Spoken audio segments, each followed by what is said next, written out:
কে খাইছে 50 লাখ, কে খাইছে 10 লাখ, খায়া সিস্টেমে মন্ত্রীগুলির বাইক দিছে। কেন কেন বাইক করা? তোমরা আগে শুনতাম লেখাপড়া করে যে গাড়ি ঘোড়া চড়েছে, আর এখন শুনি লেখাপড়া করে যে দুর্নীতি করেছে। ডাকসু নির্বাচনে আপনি এটা একটা ক্লিয়ার করে দিছে কার অবস্থানটা কোথায়। আমার আর বলার কোনো ভাষা বলার অবকাশ থাকে না। যে আমি ভাই আর কি বলবো, আপনারা জানেন ভালো যে কার অবস্থানটা কোথায়। এই ডাকসু নির্বাচনটা বলে দিচ্ছে। আপনার সামনে যে নির্বাচনটা হবে, মানে যে নির্বাচনটা হবে আমার মনে হয় না বিগত 17 বছরের ভিতরে এরকম নির্বাচন হবে। আমি চাই খুব গ্রহণযোগ্য একটা নির্বাচন হোক। আমার ভোট আমি দেবো যাকে খুশি তাকে দিব। আমার ভোট আমি কাকে দিব সেটা আমি ভালো করেই জানি কাকে দিব। ঠিক আছে, আপনি দেখেন রাজনীতিতে, আমাদের দেশের রাজনীতি কোথায় গিয়ে পৌঁছাইছে। আজকে নেপাল দেখেন, নেপাল তো উচ্ছেদ হয়ে গেছে গা, হেলিকপ্টার উড়ে পালাইছে স্বৈরাচারের মতো। আপনি দেখেন অন্তত 40 থেকে 50টা মন্ত্রী এমপির কিন্তু গণধোলাই খাইছে, ল্যাংটা চুন্ডা করে ফেলেছে। বাংলাদেশে কয়জনে মারছেন, কয়জনে ল্যাংটা করছেন, সবাই সিস্টেমে বাইকেরা দিচ্ছেন। কেন? এটা কি আমাদের দেশের রাজনীতি? আমরা কাকে বলবো?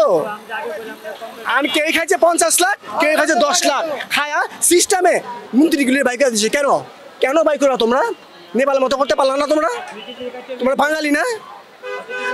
বাঙালি ভাই, মানে আমরা বাঙালি এমন একটা জাতিতে পরিণত হয়েছে, অভিশপ্ত জাতিতে পরিণত হয়েছে। আগে শুনতাম লেখাপড়া করে যে গাড়ি ঘোড়া চড়েছে, আর এখন শুনি লেখাপড়া করে যে দুর্নীতি করেছে।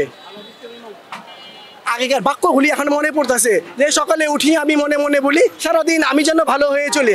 এখন বলবো সকালে উঠি আমি মনে মনে বলি সারাদিন আমি কার হোকা খোটা দিতে পারি। আমরা হয়ে গেছি সেই জাতি। মানে আমি তো বলতে তার মানে আমি বলুম আমার সমস্যা হয়ে যায়, তারপর আমি ভয় পাই না।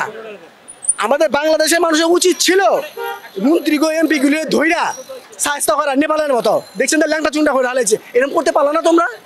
কেন মন্ত্রী একটা মানুষ ধরা খায় না? ইয়া সবাই লক্ষ লক্ষ লক্ষ লক্ষ বিলিয়ন বিলিয়ন টাকা নিয়ে দেশ থেকে চলে গেছে, ধরতে পারলো না। কি লেখা এটা ধরা খাইছে, এটা সিস্টেমে ভাই করে দিছে।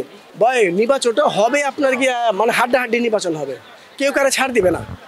আপনার বিগত 16 বছরের ভিতরে জামাত কিন্তু চুপ করে ছিল, কখনো কিছু বলে নাই, গা নিরপেক্ষতা পালন করছে, মাঠে ছিল। কিন্তু অত আমি বলবো না যে বিএনপি খারাপ, হ্যাঁ বিএনপি ভালো, বিএনপি মাঠে ছিল। কিন্তু আপনি জামাত শিবির যে বলতেছেন তারা কিন্তু মাঠে ছিল, তারা কিন্তু তাদের ভূমিকা আছে অনেক, তার প্রতিফল তারা পাইছে এই যে ডাকসু নির্বাচনে। আমি তো প্রথমে বললাম যে কার অবস্থাটা কোথায়, এই নির্বাচনের ভিতরে অনেকটা ক্লিয়ার হয়ে গেছে। আমি নতুন করে বলার কিছু নাই। না ডাক্তার ইউনূসকে বলবো যে আপনি একটা জাতিকে একটা ভালো একটা নির্বাচন উপহার দেন, যাতে স্বাচ্ছন্দ্যভাবে বউ বাচ্চা নিয়ে ভোট কেন্দ্রে গিয়ে ভোট দিতে পারি।